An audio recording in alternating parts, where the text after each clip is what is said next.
සාදරයෙන් පිළිගන්නවා සියලු දෙනාම හැනෝරා 3D අවකාශයෙන් අරගෙන එන තවත් ටියුටෝරියල් එකකට.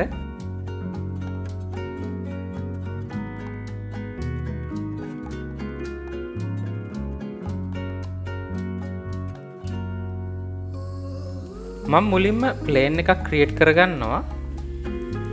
මොඩිෆයි ටැබ් එකට ගිහිල්ලා ඒකේ ලෙන්ත් එකට 750කුත් width එකට 6000කුත් කියලා දෙනවා. ඒ වගේම width segment 36ක් දක්වා වැඩි කරගන්නවා.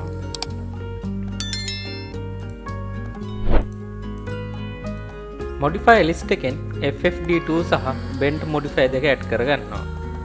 ඊට පස්සේ bend axis එක x කියලා තෝරලා angle එකට 360ක් කියලා දෙනවා. direction එක වෙනස් කරගන්න ඕනේ. ඒකට මම 90ක් කියලා දෙනවා.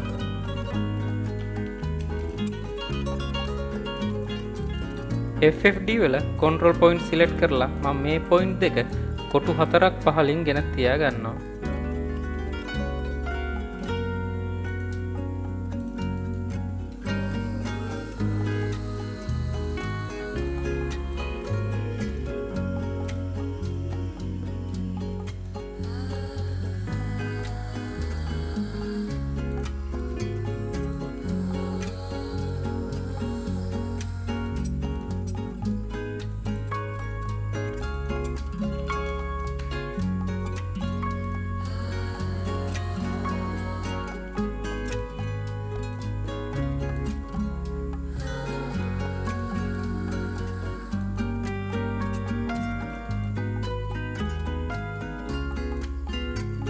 හොඳයි, ඊළඟට grid and snap settings window එක අරගෙන angle වලට 120ක් කියලා දීලා rotate tool එකෙන් මම මේකේ copies 3ක් අරගන්නවා. ඊළඟට මම cylinder එකක් create කරගෙන ඒකේ radius එකට 560ක් කියලා දෙනවා. ඒ වගේම height segment එකක් කරලා cap segment දෙකක් කියලා දෙනවා. ඊට පස්සේ edit poly modify එක add කරගෙන polygon select කරලා මම මෙන්න මේ faces ටික delete කරලා දානවා. ඊට පස්සේ align tool එක අරගෙන මම මේ circle එකට align කරගන්නවා.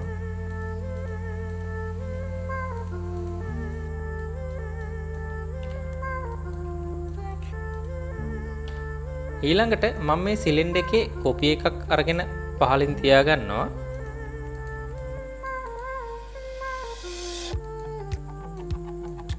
ඊට පස්සේ මම මේ ටික attach කරගන්නවා. ඊට පස්සේ polygon select කරලා මම මෙන්න මේ cylinder එකට cover වෙන faces ටික delete කරගන්නවා.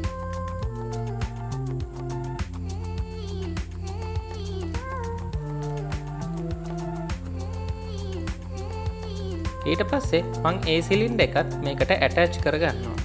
ඊළඟට අපිට කරන්න තියෙන්නේ vertex ටික weld කරගන්න එක.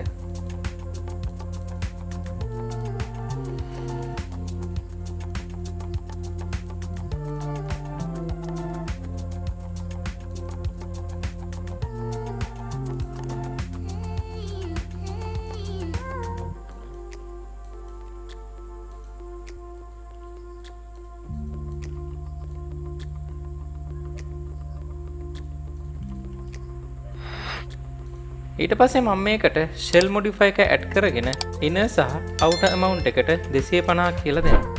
නැවතත් edit poly modify එක add කරගෙන edge select කරලා මෙන්න මේ edges ටික control key එකත් එක්ක select කරගන්නවා.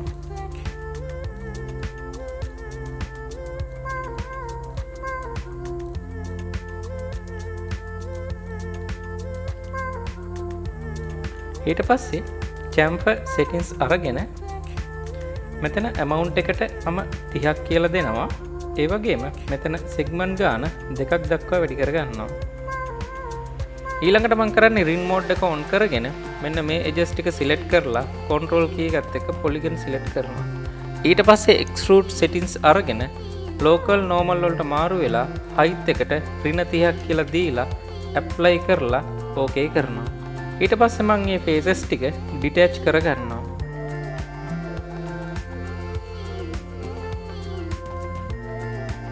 නැවතත් select කරලා extrude settings අරගෙන local normal වලට මාරු වෙලා මම මෙතන height එකට 20ක් කියලා දෙනවා.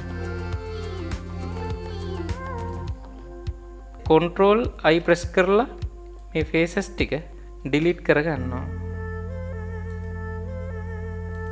හොඳයි ඊළඟට මම නැවතත් edge select කරලා connect settings වලට ගිහිල්ලා segments දෙකක් add කරගන්නවා. ඊට පස්සේ turbo smooth සහ edit polygon modifier දෙක add කරගන්නවා.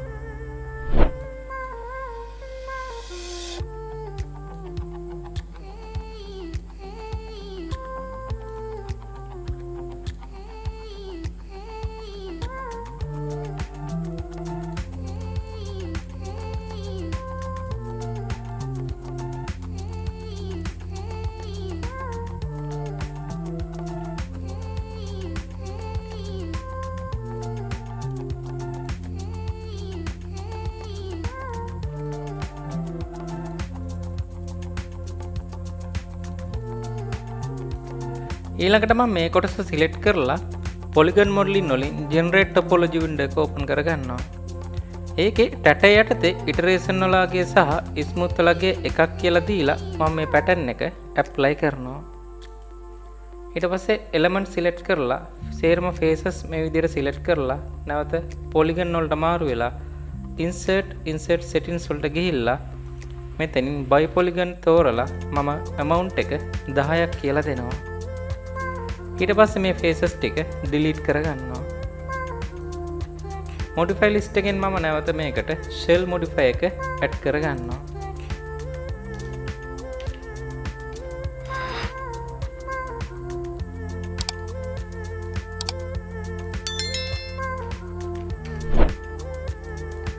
ඊට පස්සේ පහළට ඇවිල්ලා මෙතන select edges කියන එක දීලා නැවත edit poly modify එක add කරගෙන polygon select කරලා insert settings වලට ගිහිල්ලා මම මෙතන amount එක 2ක් කියලා දෙනවා.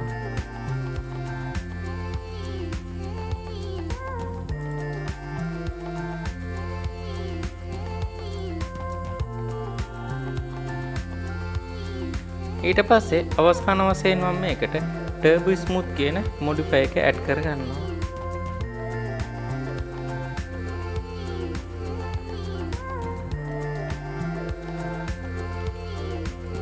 මං විශ්වාස කරනවා අද එපිසෝඩ් එකකින් ඔයාලා හොඳ අයිඩියා එකක් අරගන්න ඇති කියලා. ඉතින් තවත් මේ වගේම එපිසෝඩ් එකකින් හම්බ වෙනකන් අදට ගිහිල්ලා එන්නම්. හැමෝටම සුබ දවසක්.